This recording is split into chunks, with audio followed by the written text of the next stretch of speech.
Member of Parliament in the Rajya Sabha of the BJP, Sudhanshu Trivedi, is speaking. Let's quickly listen in.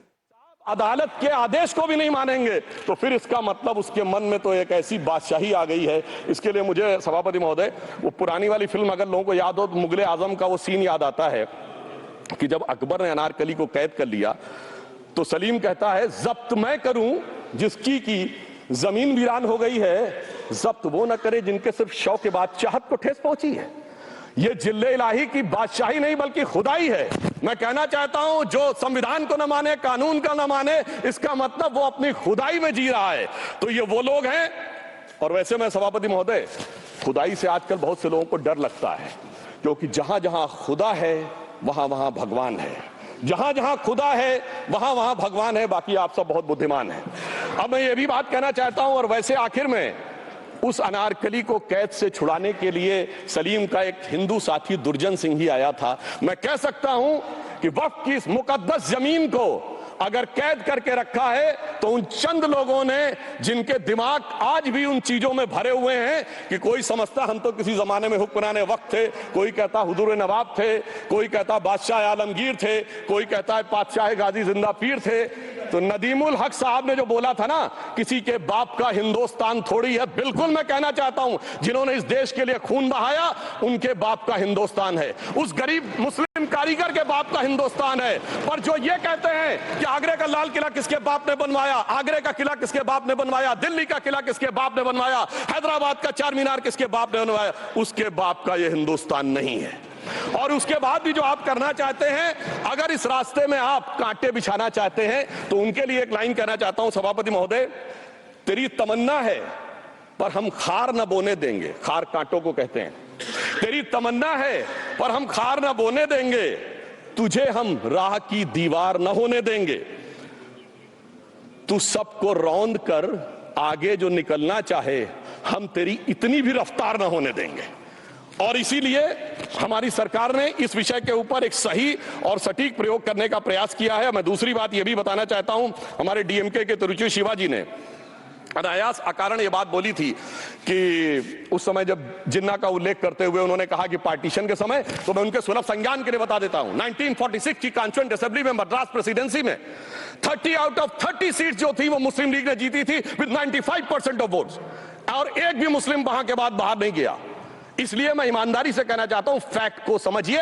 और जो Madras presidency के मुस्लिम league के अध्यक्ष थे और पीजे पोकर साहब बहादुर और मोहम्मद इस्माइल, वही बाद में इंडियन यूनियन मुस्लिम लीग के अध्यक्ष बने और उन्होंने 28 अगस्त 1947 को सेपरेट इलेक्टोरेट मांगे, जो कोई जाके कॉन्स्टिट्यूएंट असेंबली की डिबेट में पार्लियामेंट किया। आप वेबसाइट पे पेज नंबर 270 पे जाके पढ़ लीजिएगा। सरदार पटेल ने बड़े गुस्से में इस बात को कहा, अब जो हो गया सो हो गया, एक रात में दिल नहीं बदल गया, मगर अब देश के लिए कैसे आगे बढ़ना है उसके लिए ईमानदारी से आगे आओ।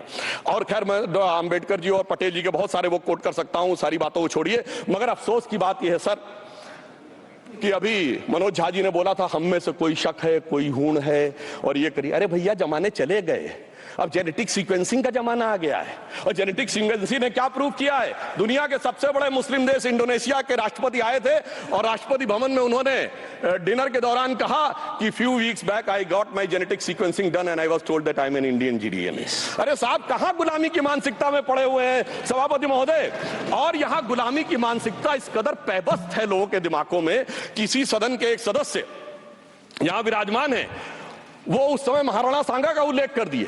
मैं ईमानदारी से कहता हूं एक भी इंडियन सोर्स में इसका उल्लेख नहीं है, सारे के सारे फॉरेनर्स और लुटेरों के सोर्स में उल्लेख है। इसीलिए मैं कहता हूं ये गुलामी के जिन्होंने गुलाम बनाया उनके सोर्सेस पे यकीन ना करिए। और वैसे थोड़ा सा आउट ऑफ कॉन्टेक्स्ट होते ये भी बोल दूं, हमारे सदन के बहुत सदस्यों को नहीं पता होगा, अलेक्जेंडर के आक्रमण का किसी भारतीय सोर्स में कोई उल्लेख नहीं है, पोरस नाम के किसी राजा का उल्लेख नहीं है, सिर्फ और सिर्फ ग्रीक में है। इसलिए गुलामी की मानसिकता से बाहर निकलिए, तब इन चीजों को आप सही ढंग से समझने में सफल होंगे। मेरा अब यह भी अनुरोध अपने सदस्यों के साथ है। वक्त की अवधारणा के बारे में बहुत कुछ बोला जा चुका है कि ओरिजिनली कहां से आया, पर मैं इतना कहना चाहूंगा सबसे पहले वक्त का उल्लेख आता है जब ससनिड एम्पायर को खलीफा उमर ने कैप्चर किया तो आज का जो सदर्न इराक है उसके इलाके को उन्होंने वक्फ डिक्लेयर किया और वो स्टेट के द्वारा कंट्रोल होता था। स्टेट के बारे में माननीय नड्डा जी ने अभी बताया कि बड़े बड़े देशों में किस ढंग से होता था। सर सैयद अहमद खान ने भी वक्फ को मूल इस्लाम का हिस्सा न मानते हुए इसके लिए मुजार शब्द कहा है जो शरिया के अंतर्गत आता है, और इसी के लिए उन्होंने फतवा आलमगीरी को भी कोट किया था। और इसीलिए 1894 की जो प्रिवी काउंसिल का जजमेंट जो आया था वो वक्फ अल औलाद के खिलाफ आया था, मगर सभापति महोदय 1906 में कलकत्ता कांग्रेस अधिवेशन में कांग्रेस ने प्रस्ताव पारित किया कि प्रिवी काउंसिल के जजमेंट में कुछ गलती है, इसे बदलना चाहिए। क्योंकि 1904 में जिन्ना कांग्रेस को ज्वाइन कर चुके थे, इसलिए मैं कहना चाहता हूं फिर 1913 में वो जजमेंट बदला गया। हमारे सदन के बहुत से सदस्यों ने इस सदन और दूसरे सदन में बोला है, मैं एक सेंटेंस बोलता हूं, लगेगा जैसे वही लोग बोल रहे हैं। वर्ड ये है, कोट है, since the bill was introduced to administer the Muslim law for Musalmans, so the question of public policy does not arise. लगता है जैसे हमारे कोई सदस्य बोल रहा हूं। सर, ये मोहम्मद अली जिन्ना ने अप्रैल 1913 में he is used this word while moving the report of the select committee to the imperial legislative council. Sir, 1913 से 2013 तक भाषा ही नहीं बदली और आज भी भाषा नहीं बदल रही है। हमें ईमानदारी से, और उस समय यूपी और बंगाल ने उसका विरोध किया था, आज यूपी और बंगाल के लोग किस तरीके से साथ में है वो पूरी तरीके से दिखाई पड़ता है। इसलिए हम ये कहना चाहते हैं, हाँ, एक प्रश्न बहुत उठाया जाता है कि केवल मुस्लिम ही वक्फ को क्यों दान दे सकता, ऐसा वक्फ बोर्ड में क्यों संशोधन किया गया। मैं ईमानदारी से कहना चाहता हूं, ऐसा नहीं कि मैं इस्लामिक मामलों का बहुत बड़ा आलिम फाजिल जानकार हूं, मगर इस्लाम में बहुत साफ मान्यता है कि जो गैर मुस्लिम है उसकी इबादत अल्लाह कबूल नहीं कर सकते, उसकी दुआ कबूल नहीं होगी तो दान कैसे कबूल होगा। साहब, हम इस्लामिक भावना का सम्मान कर रहे हैं। हमारे अल्पसंख्यक मंत्री गए थे तो वो मदीना में एक डेफिनेट लेवल तक जा सकते हैं, उसके आगे नहीं जा सकते। अगर इबादत की इजाजत नहीं है तो साहब जायदाद की इजाजत कैसे हो सकती है। मुस्लिम भावना का सम्मान है, और अगर है तो कोई मुल्ला मौलवी मुफ्ती मुकर्रम बारी आज आके बता दे कि कबूल हो सकती है दुआ, तो हम दान भी कबूल करने के लिए तैयार हैं। और तो और छोड़िए साहब, जब आप कहते हैं कि हर चीज हलाल होनी चाहिए, तो साहब हलाल करने की प्रक्रिया नहीं, हलाल करने वाला भी मुस्लिम होना चाहिए, तब वो हलाल होता था। तो मैं पूछना चाहता हूं साहब, काटने के लिए तो हलाल होने के लिए मुस्लिम जरूरी है, और बांटने के लिए बगैर मुस्लिम के भी हलाल होगा, ऐसा तो नहीं हो सकता। तो जो हमारी सरकार ने किया है वो मुस्लिम भावना के सम्मान के लिए किया है। और जहां तक मैं कहना चाहूंगा, हिंदू समाज के बारे में बात करते हैं, हमारे यहां कोई प्रॉब्लम नहीं है। हमारे यहां कोई ऐसा नहीं कि हज पे कोई गैर मुस्लिम नहीं जा सकता। हमारे देखिए कुंभ में 50 लाख विदेशी आए थे और किसी से नहीं कहा या कन्वर्ट हो जाओ। इसलिए मैं कहना चाहता हूं, हिंदुइज्म की धारणा और बाकी धारणा का जो तुलना करने का प्रयास करते हैं वो बहुत उचित नहीं है। मगर सभापति महोदय, इस वक्त ने कई अद्भुत नजारे दिखाए। इस्लाम में जो काफिर से ज्यादा मुशरिक और शिर्क को बुरा माना गया, नहीं जो भगवान को माने ही नहीं। यहां देखिए वो लेफ्ट के लोग जो कहते धर्म एक अफीम है, वो आज खुदाई खिदमतगार बन के खड़े हो गए। सोचिए कैसा बदलाव आया है। और सर, मुझे एक और चीज नजर आती है, एक पुराना गीत था, वक्त ने किया क्या हसी सितम।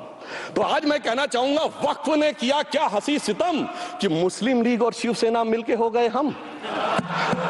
और मैं कहना चाहता हूं, ये मुस्लिम लीग वो है जिसने सेपरेट इलेक्टोरेट की मांग की थी, और इस शिवसेना के उबाटा के हमारे इस सदन के एक सदस्य हैं। और सर, हमारे साथ मुरली जी बैठे हैं, मुरली देवड़ा जी ने मुझे याद दिलाया, उन्होंने मिलिंद देवड़ा जी ने याद दिलाया, उन्होंने कहा एक जमाने में उन्होंने कहा था मुस्लिमों की नागरिकता छीन लेनी चाहिए। इसीलिए मैं कह रहा हूं, वक्फ ने किया क्या हसी सितम, ये दोनों मिलके हो गए हम। और सर, मैं इसके बाद एक टेक्निकल बात करना चाहता हूं। जब इन्होंने टाइम ड्यूरेशन हटा दिया था और बैक में पीछे जा सकते थे, तो मैं पूछना चाहता हूं सर कि जब ब्रिटिश हुकूमत आई तो उसने तो मुगलों सारी हुकूमत ले ली थी, तो उनका मालिकाना हक कैसे हुआ? सर, 1707 के बाद तो इस्लामी हुकूमत दिल्ली से खत्म हो गई थी। एक आखिरी मुगल बादशाह शाह आलम के लिए तो बोला जाता था सल्तनते शाह आलम दे लाल किले ते पालम, यानी आज का आईजीआई एयरपोर्ट। तो साहब उसके बाद ये गुजरात के सूरत से लेकर लखनऊ तक उनका मालिकाना हक निकलने कहां से लगा? अरे भाई, जब दिल्ली को कैप्चर किया था अंग्रेजों ने तो सारी जमीन अंग्रेजों की थी। तो जब मैं अपने कांग्रेस के मित्रों से पूछना चाहता हूं, ये जब गवर्नमेंट ऑफ इंडिया एक्ट में पावर डीड ट्रांसफर की थी तो पढ़े नहीं थे क्या, या खोखले कागज पर साइन कर लिए थे, या कागज सही था, आप खोखला करने की बात है। मैं पूछना चाहता हूं, जब 250 साल तक वो हुकूमत ही नहीं रही तो उस हुकूमत के फरमान की लेजिटिमेसी कैसे हो सकती है? ये मैं कानूनविदों के लिए भी एक फूड फॉर थॉट रखने की बात करता हूं। और दूसरी बात मैं कहना चाहता हूं, ये किन हुकूमतों की बात कर रहे हैं सभापति महोदय? अगर सूरत नगर निगम पे दावा है मुगल के जमाने का और तमिलनाडु के मंदिर पर अरकाट के नवाब का, सभापति महोदय, ये वो हुकूमतें थी जो जजिया लगाती थी, ये वो हुकूमतें थी जो जिम्मी का कॉन्सेप्ट रखती थी, ये वो हुकूमतें थी जो गाजी की बात करती थी। क्या भारत के संविधान में उन हुकूमतों के फरमान को सही मान्यता देना सही है? बिल्कुल गलत है। मैं कहता हूं बाबा साहब अंबेडकर के संविधान में यदि आप ऐसी हुकूमतों के फरमान को रखने की कोशिश करते हैं तो this is fraud on constitution. और हमारी सरकार ने अगर बैकडेट से वो बंद किया है तो उस फ्रॉड को रोकने की पूरी व्यवस्था की है। और यहां पर मैं ये भी कहना चाहता हूं सभापति महोदय, जमींदारी उन्मूलन 1948 में हो गया, मगर ये बाद में जमींदार कैसे क्रिएट हो गए? हमने बचपन में विनोबा भावे, हम लोग के जन्म से बहुत पहले की बात है, विनोबा भावे जी के भूदान आंदोलन की बात सुनी थी, जिसमें जमींदारों से पैसा लेके जमीन लेके गरीबों को दी जाती थी।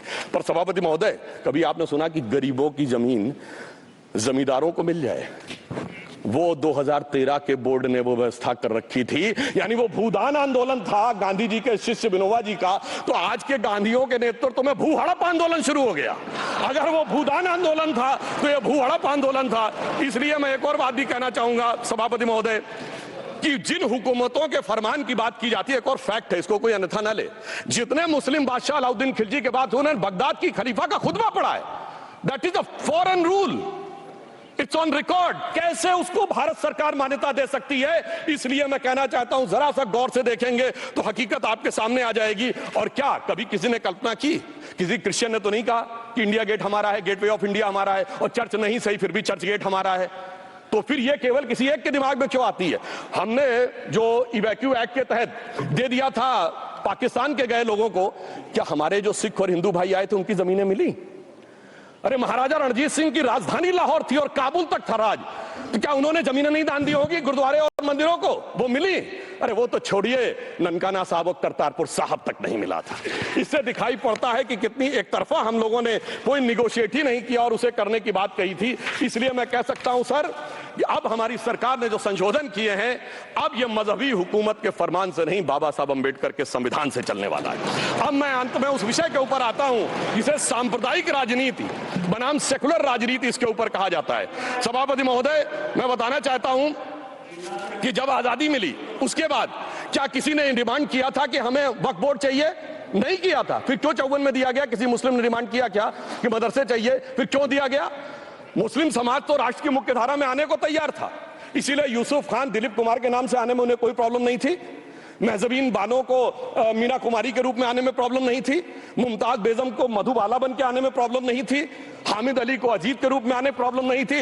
मगर और मैं यह भी बताना चाहता हूं, मुस्लिम समाज में बहुत बड़ा तबका उस समय इस बात को सोच रहा था, और अभी कपिल सिब्बल साहब बोले ये उस चीज के वकील नहीं, इन्हें पता होना चाहिए, पता होगा कि सुन्नी सेंट्रल वक्फ बोर्ड राम मंदिर में 1961 में मुद्दई बना है, 12 साल के बाद। क्योंकि के मोहम्मद ने लिखा है कि एक बहुत बड़ा तबका था जो ये मानता था कि हमें इस चक्कर में नहीं पड़ना चाहिए, मगर अफसोस कि वही लेफ्टिस्टों सेकुलरिस्टों ने उनको समझाकर इस मुकाम तक लाकर खड़ा कर लिया। अब यहां मैं एक और बात कहना चाहता हूं, खैर छोड़िए उन सरकारों ने बाद में क्या दिया, मगर उसके बाद सुनिए, इंदिरा जी के जमाने में मुस्लिम पर्सनल लॉ बोर्ड आया, तो राजीव जी के जमाने में शाबानो केस आया, तो नरसिम्हा राव के जमाने में 95 का एक्ट आया, तो मनमोहन सिंह जी के जमाने में 2013 का एक्ट आया, मगर इलाज नहीं निकला।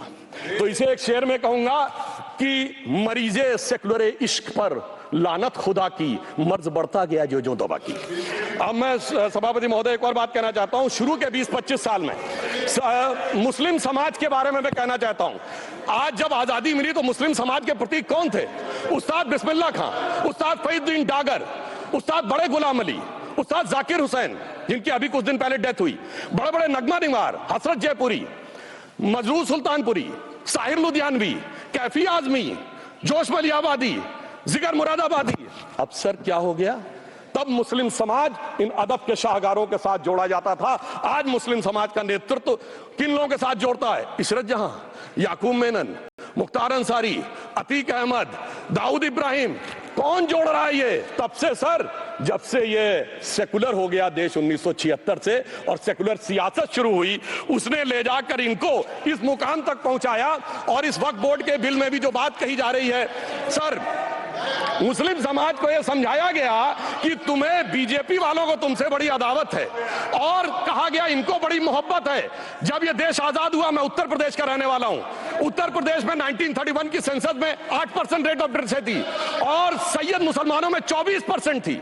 यूपी की ब्यूरोक्रेसी में 20% थे। आज कहां चले गए सब? मैं एक लाइन में कहना चाहूंगा, ये अदावत और मोहब्बत की सियासत में ऐसे फंसे कि किसी को किसी की मोहब्बत ने मारा, किसी को किसी की अदावत ने मारा, मगर इस शराफत अली को सेकुलर सियासत ने मारा। और मैं सभापति महोदय एक और बात कहना चाहता हूं कि चलिए बोलिए।